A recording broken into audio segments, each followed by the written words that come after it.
I'm doing more Dr. O. This is the last of these kind of videos that he has. Might as well. Whatever. Oh, hello there. Hi. Welcome back.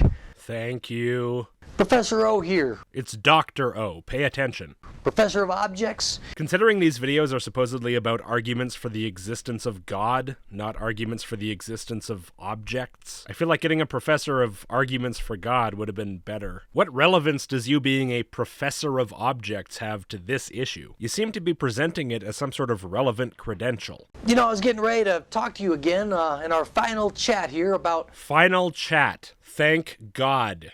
Some more arguments for the existence of God, but I gotta admit, I'm pretty discombobulated here. I know, you always seem discombobulated. That seems to be your standard mode of operation. That's why you give such discombobulated arguments for God. I just got an email from a Discipletown kid. I have no idea what that means. That's right. Yes. I don't know how he got my email. What do you mean? You have an email form on your website. Why are you confused about this? But he just emailed, and I just read it here on my iPhone, and it says here, Professor O, I don't believe that you exist. Oh, it's a fake email for the video. Never mind. In that case, I'm more confused why you're specifying it's a Discipletown kid. Is that a thing people know? Does that mean something to the general public? Doubting kid. Doubting kid? I wonder who that could be. Gee, I wonder. Karl. Is it you? You? Is it you?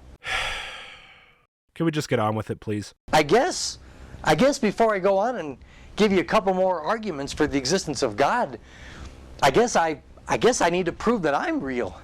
I mean, come to think of it, I mean, how do you know that I'm real? You being the fictional YouTube character Professor O? You're not. I mean, I got my Yoda puppet back here, and you know, he looked pretty real in the Star Wars movies, and he was just CGI. That stands for computer-generated imagery. Wait. Are you telling me that human beings portray characters in media that don't actually exist? I'm sorry, that's kind of a stretch, Mr. Conspiracy Theorist. And, you know, he wasn't real, and he sure looked real, so how do you know I'm not a computer-generated image? Because nobody would waste their time making this. Oh boy, how do I prove to you that I'm real? I genuinely do not care if you're real. It's of no consequence whatsoever. You could be a puppet with a hand up your ass. I really do not care. I mean, I am real. I'm telling you. I'm real, I am. I promise you. Please, just believe me. And taking that for the thumbnail?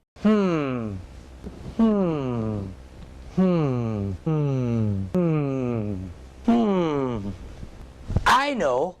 I'll just apply the same arguments for the existence of God to the existence of Professor O. The arguments you've presented so far, you mean? So you're going to apply the Kalam cosmological argument about the nature of the universe, a teleological God of the Gaps argument about the supposed inexplicability of the appearance of design in the world, and an argument about how the existence of human behavior somehow requires there to be a supernatural being exhibiting behaviors that humans approve of to dictate to humans what behaviors they should approve of. You're going to apply these to yourself, despite the fact that in no way do these apply to you. This should go great. All right, the first one we did was the cosmological argument, and that was the argument of first cause. And you're watching a video, right?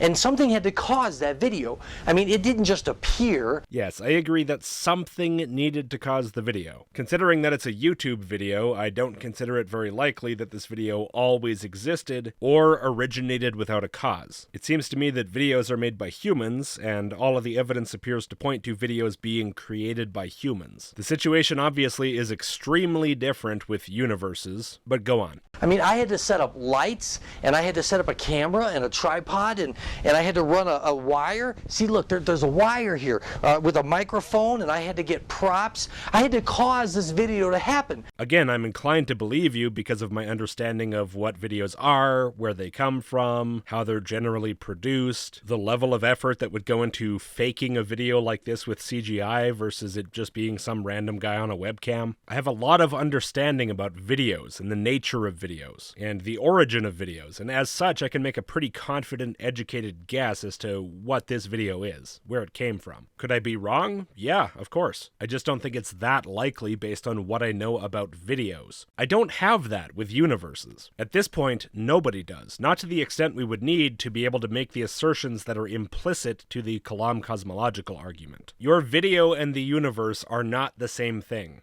So that proves, it's one proof that I exist, because I had to cause this video to happen. So your argument against the claim that you're a CGI character is that you're not a CGI character, you set up lights and wires and the camera, and therefore you're real. Well, that sounds like exactly what someone controlling a CGI character would have that character say if they didn't want people to think it was a CGI character. See, your argument doesn't really address the point. It basically amounts to nuh-uh. You mentioned Yoda. Would this argument work for Yoda? Yoda's in Star Wars Episode 2, where he flips and jumps around the room. And Star Wars had to have cameras set up, and microphones, and wires, and there had to be a cause for all of that. There had to be a cause for Star Wars Episode 2, and that cause was Yoda. So that's proof that Yoda is real. And so just like there's a God because there had to be a first cause to everything that happened, I'm the cause of this video. So your argument for both God and yourself is that there had to be a cause, and therefore that cause is the cause you claim it is, and no other. Dude, that sucks. And so that's one way of proving that I exist. So just like God had to have a first cause. Did you just say God had a first cause? Man, take a breath, maybe do a take two, maybe write a script. You're not doing yourself any favors with this breathless, off-the-cuff rambling. This video had to have a cause, and I'm the cause of this video. Yeah, I figure you probably are. Do you feel good about that? Okay. All right, then next we talked about the teleological argument for God. And that was that everything has to have a design. And if there's a design, there's a designer. And this video you're watching, it has a design. I mean, it's been planned out. Wow, you have done a very good job hiding that fact. It doesn't seem like you have a clue what you're planning to do from one moment to the next. You know, I had to pick where I was going to put it, what I was going to put in it, decide what props I was going to use, what Bible verses I was going to read.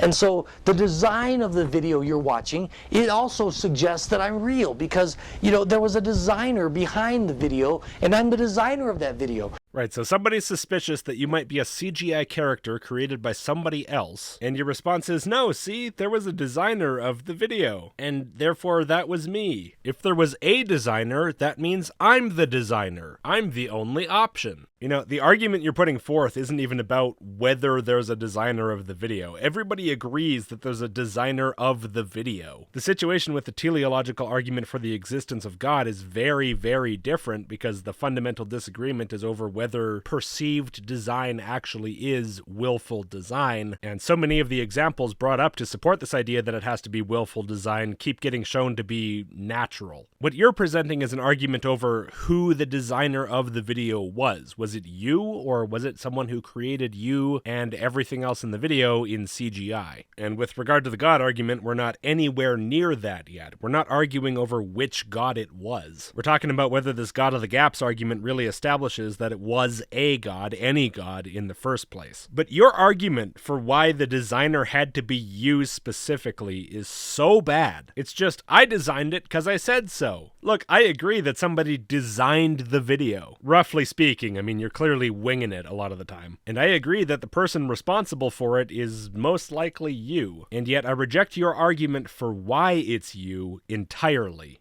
So just as God is the designer of the great design of this world, I'm the designer of the video you're watching. And so that's another evidence that I'm real. Oh, right. It was also supposed to be an argument that you exist at all. I forgot about that while I was trying to process the sheer magnitude of fail in the argument. I agree that your video is evidence that you exist. Of course, it can't prove it with absolute certainty, but I would be damn surprised if it's not true. If any of these arguments for God presented as good of evidence for God as this video does for you, I would be far less skeptical. But again, the reasons why I consider this video to be evidence of your existence really have nothing to do with your argument that, look, I set up a camera and a wire and planned it. I'm glad we're feeling the same way about this. Mr. Ant, can you believe that some kid doesn't believe that I exist? That is just wrong. Oh, wrong. Right. That's it. That was the moral argument for God. Do not start telling me that it's immoral to not believe you exist. See, we believe that God exists because he's placed within all of us this innate sense of what is right and what is wrong. That's not the reason you believe God exists, Karl. You've already basically told me as much in another video, and you're gonna tell me again soon in this one. And it's just wrong for you to not believe that I'm real, Mr. Doubting Kid. And so that means that I'm real, because you guys know it's just wrong that I'm not real. I can't believe it. You actually did it. Did you forget what the moral argument even is? What are you doing? And it's just wrong for some kid to think that. And that innate sense means that I must be real. Okay, that one's kind of a stretch. You think? Hey kid, you have an innate sense that it's immoral to not believe Dr. O is a real person. Where's the stretch? That seems perfectly well reasoned. Ugh. There's almost nothing for me to debunk in these videos, is there? F for effort and planning, Dr. O. But let me give you another one, and it's the written word example. See, this video actually comes with a curriculum that I've written, and your teachers are using that curriculum. What? You expect this to be shown in classrooms. You expect the teachers to do lessons about it with a curriculum. I'm aware that some teachers exist who are that stupid, but man, I hope that's never happened. And in that curriculum, it has my name. Now, all right, let me just tell you something. I call myself Professor O, but that's not my real name. What? No, that's not possible. I thought Dr. O was real. And actually, you probably noticed on my lab coat, it says the kidologist. I did not, because your camera quality is terrible. That's another name that I use. But my real name is Karl Bastian. And in that curriculum, it says it's written by Karl Bastian. Yeah, and on my video, it says made by Logicked. I'm a 6,000-year-old, 100% reptoid, 100% demon, 100% human. I too have a camera and a wire and a half-assed plan. And it actually says where to play the video, and it says that it's written by Karl Bastian. It says that Karl Bastian's the guy in the video. So that is written proof that I am who that I say that I am. Oh, so it's no longer about whether you exist, it's about whether you are who you say you are. And you say that because the name Karl Bastian is on your curriculum, that's proof that you are who you say you are. What if you just wrote a fake name on it? If your identity comes into serious question, that's not going to settle the issue for me. And so if you go look at that curriculum after Kids Church, you can ask your teachers to show you, and that is further proof. Further proof? No, that was supposed to be the first piece of evidence that you are who you say you are. This is a new claim you're making, that your identity is what you say your identity is. Previously, you were arguing that you're not CGI. This is not further proof with regard to that claim. This is, at best, some degree of evidence with regard to a totally separate claim. I really wish you'd written a script, because honestly, keeping your weird, incoherent train of thought straight in my head is actually kind of challenging at times. The poor kids being subjected to this must be going cross-eyed. You know, and that reminds me of another evidence for God, and it's the written proof or the biblical argument. Oh no. So that was leading up to the Bible says God wrote the Bible, and therefore God's real. Is that where we're going? Because you see, the Bible has been around for a lot longer than the curriculum that I'm the author of. It's been around for thousands of years. And what does that have to do with who its author is? Or whether its author is who he says he is or exists at all? You see, you're just all over the place. And it has been proven to be reliable. There are archaeological, historical events that were written in the Bible that weren't discovered for hundreds of years after it was written in here. Okay, so archaeology validated some historical claims of the Bible, not the supernatural ones, and not a lot of the other ones like the Exodus, but some things are validated archaeologically, and therefore, what? God's name is on the Bible, and therefore he is who he says he is? Is this meant to have anything to do with that he is who he says he is stuff, or is this something completely new now? Because you set it up like it was related. There are prophecies that came true. A prophecy is something that is said that will happen, and then it does come true. We're getting further and further away from what I thought we were going to be talking about here, based on what you said. Should I just let you finish, and hopefully by then you've settled on some actual point you want to make? I happen to have a really old copy of the Bible. Look at this thing. Never mind, I guess you just want an excuse to show off your toys, or in this case, your books. Even coming off your other videos, I almost can't believe how meandering and pointless this thing is. This is old. This Bible is so old that the leather overlaps the sides, something you don't see anymore, and when you open it very carefully to see what year it is, the numbers are not even written in regular numbers, they're written in Roman numerals. In fact, the year is MDCCCLXXX. Do you have any idea what year that is? Well, M means 1,000, D means 500, C means 100, L means 50, and X means 10. So MDCCCLXXX means 1,000 plus 500 plus C 100 times 3 plus L 50 plus X 3 times. That adds up to 1,880. So this Bible is from 1880. It's a really old copy of the Bible. I know I fast-forwarded that because it's boring for everybody watching right now, but that sudden lesson on Roman numerals is probably the most education in any of these videos so far. If only there were more of that and less of the terrible God arguments and showing off toys. Well, the Bible's been around for a very long time. It's a very reliable book. It's been proven to be trustworthy. In fact, it is the most reliable ancient manuscript that is in existence in the world. I sincerely have no idea what that means. Without you being more specific about what you mean by that, I have nothing to say about it, because as it is, I don't even understand specifically what the claim is. And in this book, it says that God exists, and it says that God is real, and it tells us all about God. Okay, and? So what, there are some non-supernatural historical claims in the Bible that are archaeologically verified, and supposedly the Bible is very accurate relative to other ancient manuscripts, and therefore its supernatural claims are true? That's not even an argument. That's like saying King's Cross Station is real, therefore Harry Potter ran through the wall at platform 9 3/4. And that's another reason that we believe that there is a God, and that God is who He says He is, and that He is the God of the Bible, and that Jesus is real. Because it says it in the book. There's a book of myths from a culture, and it happens to include things from the real world that culture would have been familiar with, and therefore the mythological stories of that culture are all real. Is that really how you want me to approach old stories? Because if I do that, I'm going to end up with a pretty eclectic belief system. Sure, I might end up believing in your God if I do that, but I'll end up believing in a lot of other ones too, and far more things beyond just gods. But I guess that'd be the wrong way to do it, right? I'm not supposed to do it that way. I'm supposed to do that for your thing because it's your thing, and you like it. Not for the other ones. Those are dumb. Those are other people's beliefs. Because we have this written proof for God. So just as I'm trying to use the curriculum to prove that I'm real and that I am who I say that I am, that's another biblical argument for the existence of God, is this holy book that we call the Bible. So just as you write down on your curriculum that your name is Karl Bastian, and you want me to believe that your name is in fact Karl Bastian based on that, the ancient Israelites and early Christians wrote down their supernatural mythological stories, and therefore I should believe these stories are true. I'm not seeing the connection. These are two completely different categories of thing. What do they even have to do with each other? The only similarity there is they both happen to be written down. And I'm sorry, but I'm not going to treat hundreds of pages of wildly improbable claims about the nature of reality as equivalent in believability to some random guy telling me what his name is. But you know what? I really can't prove to you through this video that I'm real. I really could be an amazing CGI. There's really only one way that you could ever absolutely know for sure that I'm real. And do you know what that is? Debunk epistemological solipsism? You would have to meet me in person. Oh, and that would establish absolute certainty?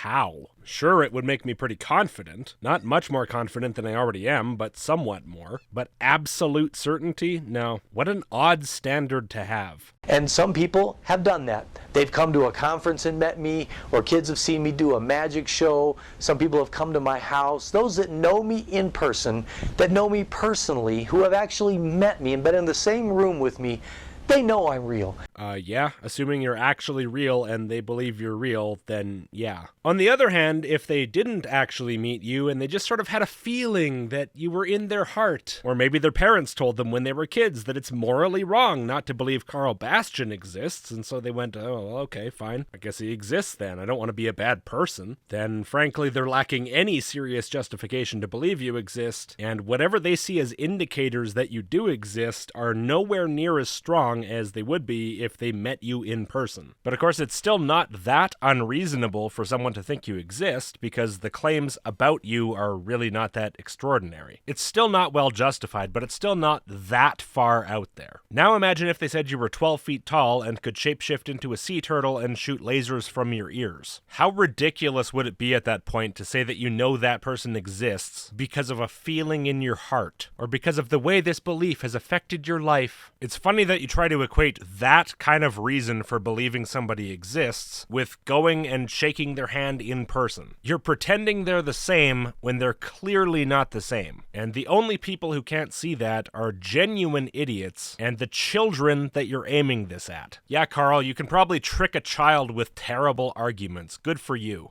And you know what? They don't need a cosmological argument for the existence of Karl, or a teleological, or a moral argument, because that one was pretty weak. Yeah, no shit. And they also don't need a book about Karl. They also don't need to go to church and build up their belief in Karl. They don't need childhood indoctrination into Karlism. They don't need promises of heaven and threats of hell to convince them to believe in Karl. They don't need faith. They don't need feelings. They don't need prayers or pastors or lessons demonizing doubt, because they have seriously good evidence. And that's all they need, because that's all the truth ever needs. They know I'm real because they know me.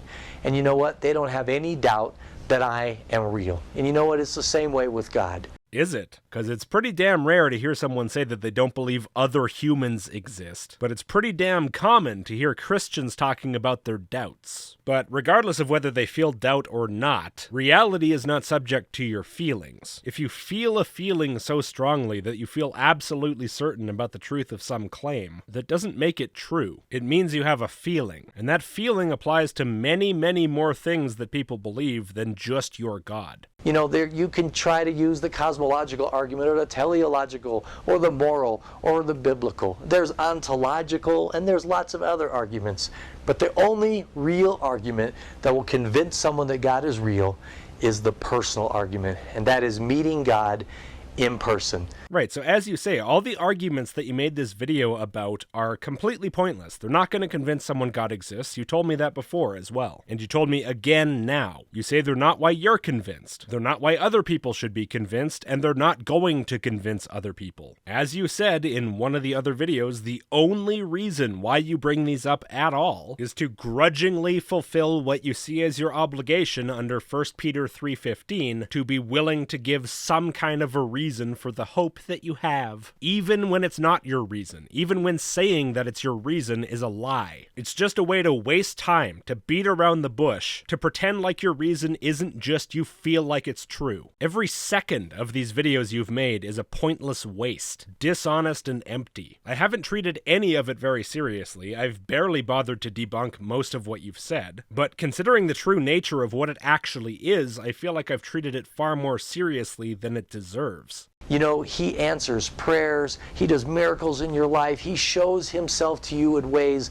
that are very personal to you and unique to every single person. He answers prayers and does miracles. So if you're primed to see things that go well in your life as being caused by God, then you'll see them as being caused by God. Wow, impressive. You saw what you wanted to see. And this is the proof that God is actually there, is it? This is how you'll know for sure that God exists, when you have a personal relationship with him. Imagine if it wasn't God. Imagine if it was you, Karl. Oh no, the Wi-Fi connection on my smart TV cut out. Please, Karl, help me restore the Wi-Fi connection on my TV. 5 minutes later, the Wi-Fi comes back. Oh good, I guess Karl fixed it. Thanks, Karl. Or the Wi-Fi doesn't come back. Well, I guess Karl's answer was not right now. He thinks not having Wi-Fi right now will make me a stronger person. I don't believe that God is real because of any of these arguments that I've shared with you. Yeah, I know. You don't even believe based on any sort of pseudo-rational justification. You're not even up to that level. You just believe because you feel it, which is the reason about the most likely to make you wrong about anything.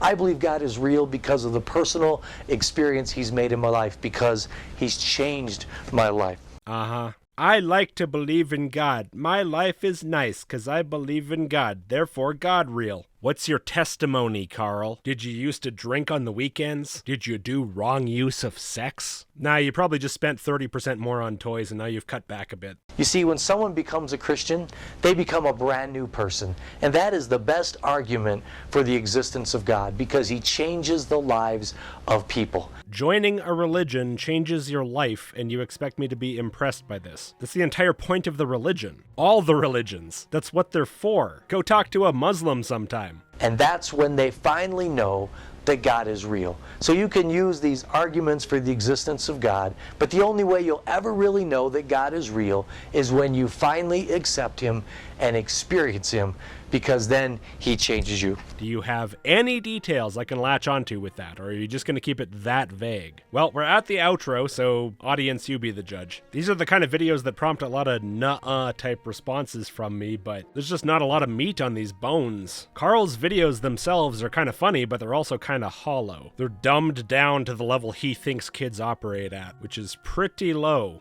Well, I'm going to email this kid back so I can get in touch with him and shake his hand so he can know without a shadow of a doubt that I am real. And I hope that if you haven't already, you'll get to know Jesus so that you can know that he is real. And you won't need cosmological, teleological, ontological, biblical, moral, or any other argument, because you will know that God is real. Yeah, well, that's the last of the Dr. O sitting around in his lab coat videos. And unfortunately, if these are ever shown to kids, probably a good number of those kids will think this guy knows what he's talking about because they just don't know how to evaluate ridiculous statements like this. But fortunately, these videos have very few views, as you might expect. I mean, even people who teach kids in church are probably not going to show them this. It's a little bit too shoddy, I think. Although maybe I'm a little bit optimistic. Thanks for watching, and if you would, please give the video a like and click subscribe if you haven't. Huge thanks to all of my supporters. For early access, sign up to the email list at list.logicked.com, and I'll see you next time.